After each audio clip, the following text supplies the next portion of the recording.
Hair salons have always been social places, regardless of what culture you're talking about.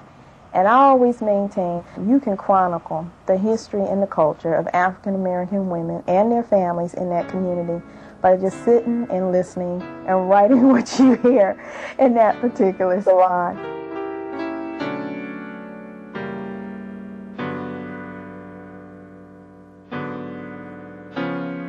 When I first got my hair straightened, what they call it, press, if you didn't have a straightening comb, that was the comb you put on the stove where you had these sterno heaters, and you put oil on your hair and section it off, and then you curd this hot iron down through it. If you didn't have a comb, they would use the end of a knife, and it, thing that was on, and just put it on and smooth it out.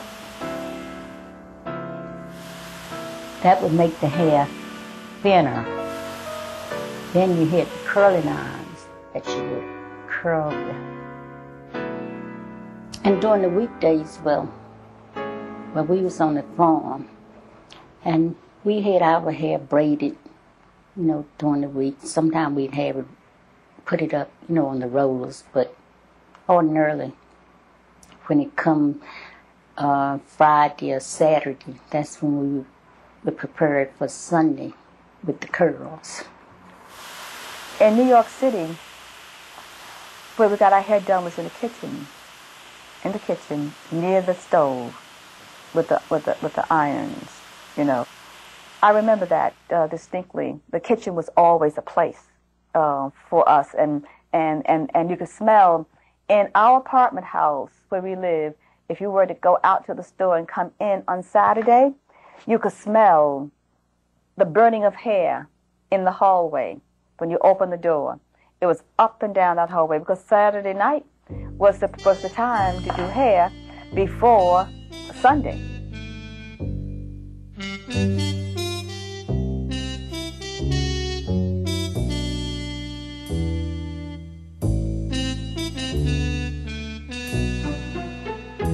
I read a lot of people's work about, they get very nostalgic, just like I did just then, about the hair. I think what we're nostalgic about is that communion of women, that community of women who were together talking to each other. When you're a child, then you're around a family, you hear what they're talking about, thinking, etc. Or it's a time when they might tell you about boys, or it's a time they might tell you about girl, keep your dress down, or it's a time, that they tell you don't go outside with panties with holes in them.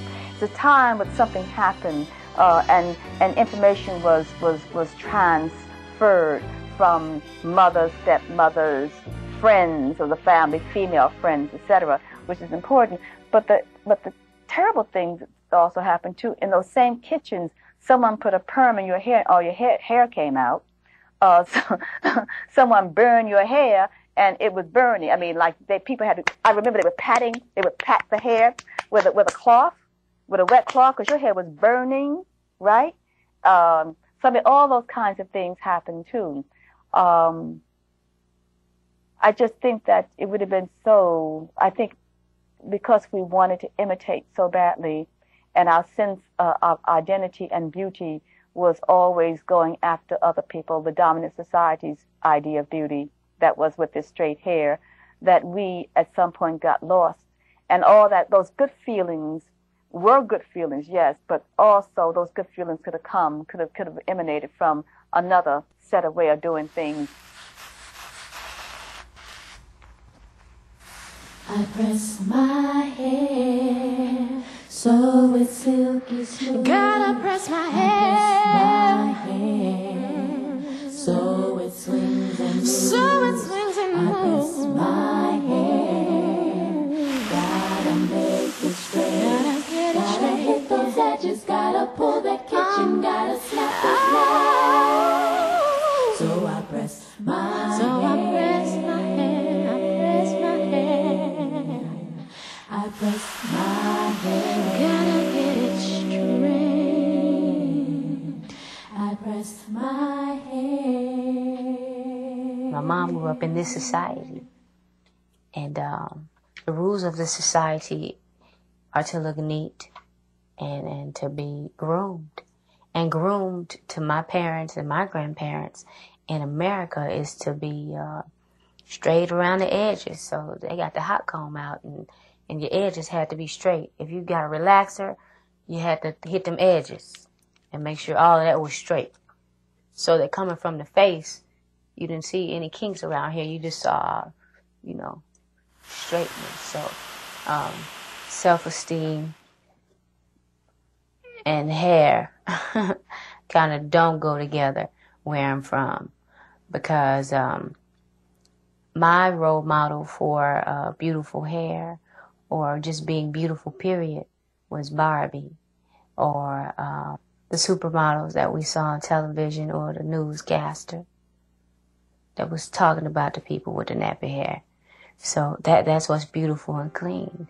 So no, that didn't give us much self-esteem as children.